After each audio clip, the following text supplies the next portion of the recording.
Corona virus जिसने दुनिया भर को अपनी लपेट में ले रखा है और पाकिस्तान में भी कोरोना वायरस के केसेस की तादाद में बहुत तेजी से इजाफा हो रहा है। लेकिन इस वक्त हर तबका फिक्र से ताल्लुक रखने वाला इंसान ये सोचने पर मजबूर है कि जब कोरोना से निजात मिलेगी तो उसके बाद मईशत का क्या हाल होगा, क्योंकि दुनिया के बड़े बड़े ममालिक की मईशतें इस वक्त तबाह हो चुकी हैं। तो पाकिस्तान तो एक थर्ड वर्ल्ड कंट्री है, तो इसकी मईशत का क्या होगा जब हम कोरोना से निकलेंगे।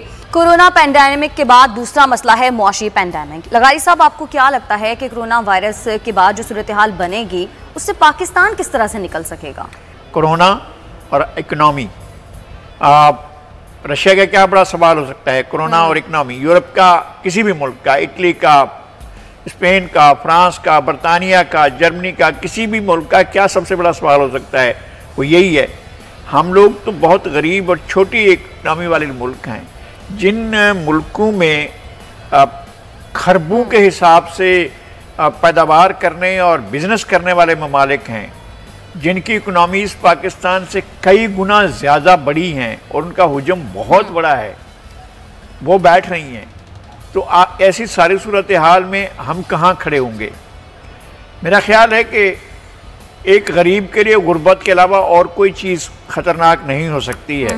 ऐसा ही है। तो हमारी आबादी सफ़र करती रही है और शायद कर भी लेगी।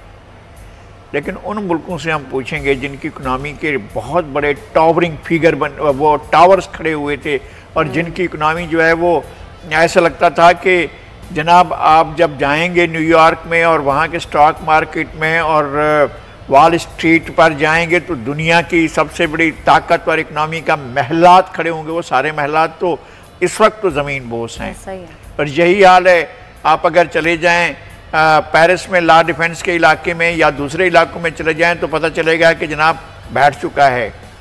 और यहाँ पर आप जाएं ऑक्सफोर्ड सर्कस में लंदन में तो पता चलेगा कि सारे के सारे मॉल बंद पड़े हुए हैं और सारे के सारे बिजनेस, जिनका डेली का बिजनेस करोड़ों पाउंड का होता था, अरबों पाउंड का पूरे मुल्क के अंदर पैसा इधर से उधर होता था और बिजनेस होता था, सारा ठप पड़ा हुआ है। तो हमें डर है, बहुत बड़ा डर है और बहुत बड़ा, लेकिन हमें कोरोना से बड़ा डर है। इकोनॉमी तो हमारी यही है, माइनस में जाने के बाद भी हमारी आबादी की यही होगा ना, कुछ लोगों की और मुलाजमतें ख़त्म हो जाएंगी। ऐसा ही है। हम पहले ही बहुत बड़ी मुसीबत का शिकार है हमारे लोग, तो उनको ठीक तरीके से खाना, इलाज, पानी नहीं मिलता है, नहीं मिलता। और वो हुक्मरानों की पॉलिसियों के सबब ऐसा था, जो भी उन्होंने पॉलिसी अख्तियार कर रखी थी। और अब एक कुदरती आफत है जिसकी वजह से हम लोग परेशानी का शिकार हैं। लेकिन ये मसला जिस तरह हमारा है उसी तरह हमारे साथ हमारा मुकद्दर दुनिया के साथ जुड़ा हुआ है। और जो निज़ाम इस बीमारी को कंट्रोल नहीं कर पा रहा है, उस निज़ाम के साथ देखना है कि वो निज़ाम किस तरह से चलेगा।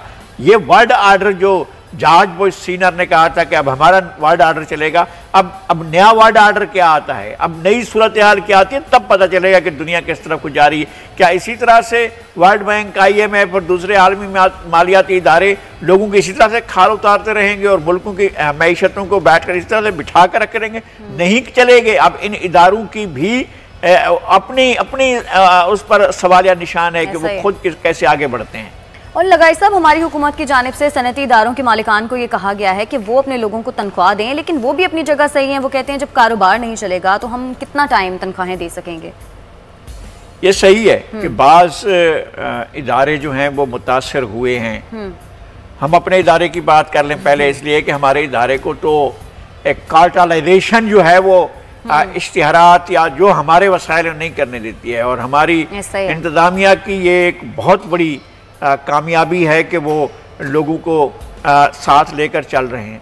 लेकिन जिन इदारों ने 72 साल कमाया और इमारतें खड़ी कर दी, उनकी दौलत दुनिया भर में फैली हुई है, क्या लोगों को तनख्वाह नहीं दे सकते? क्या आप उन इदारों की बात करें जिनके करोड़ों के अरबों के असासे हैं, वो लोगों को तनख्वाह नहीं दे सकते? तनख्वाह का उनका वॉल्यूम ही कितना होता है? ऐसा ही है। एक सेठ कह रहा था कि जनाब कितना इस दफ़ा का हमारा कितना हुआ है, हमने कितनी रिकवरीज की हैं? कहा कि जनाब 1 अरब और 80 करोड़ हुई। उन्होंने कहा मुझे भिजवा दो। उन्होंने कहा सर इसमें 6 करोड़ रख लेते हैं तनख्वाहों के लिए। उन्होंने कहा छोड़े तनख्वाहों की बातें, मुझे भिजवा दो। तो जिनके माहाना रेवेन्यूज इतने जमा होते हैं और वो 6 करोड़ तनख्वाह भी ना देते हों, तो फिर इसका मतलब ये है कि तनख्वाह हैं बाज़ इदारे जो तनख्वाह नहीं दे सकते, लेकिन बाज़ इदारे ये हैं कि वो कई बरस तक भी तनख्वाह दे सकते हैं। हमारे लिए दुनिया की बड़ी मैशतों के लिए मसला है। हमारी मैशत वैसे ही कौन सा इतनी बड़ी आसमान पर प्रवास कर रही है कि वहां से नीचे आ गिरेगी। हम तो ज़मीन पर रेंग रहे हैं और कुछ और नीचे लग कर रेंगेंगे। हमारे यहाँ तो इस तरह की सूरत हाल है ना।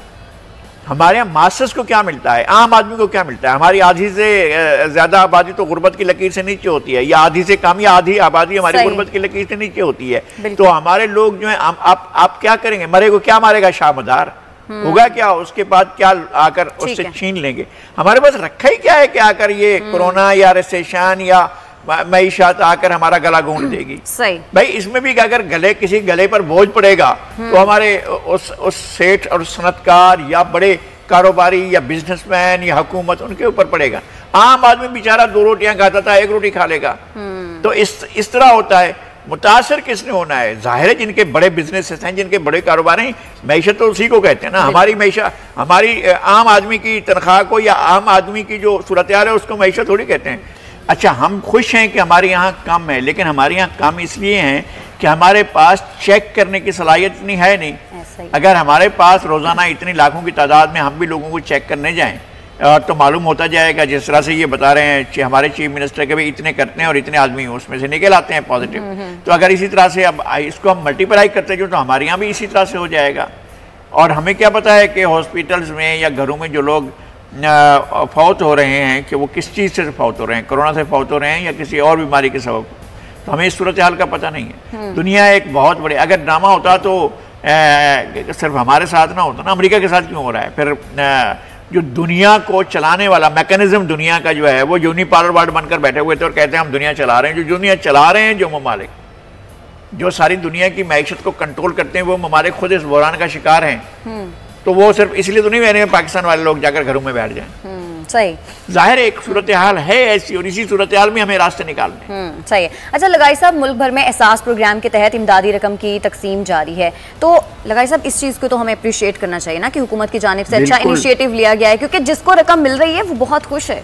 बिल्कुल ऐसा है। मैं ये कह रहा हूँ कि जिनको नहीं मिली है उनको मिलनी चाहिए, जिनको मिल रही है उनको हुकूमत ने एक बहुत अच्छा इक़दाम किया है कि इस दर्द को महसूस किया है और हुकूमत वाकई लोगों की मदद कर रही है। लोग जो हैं वो ले रहे हैं, लेकिन अगर इंतज़ामात और अच्छे हो सकते हैं तो ज़रूर किए जाएं ताकि हुजूम न बने और लोगों को जो है वो रकम भी मिल जाए।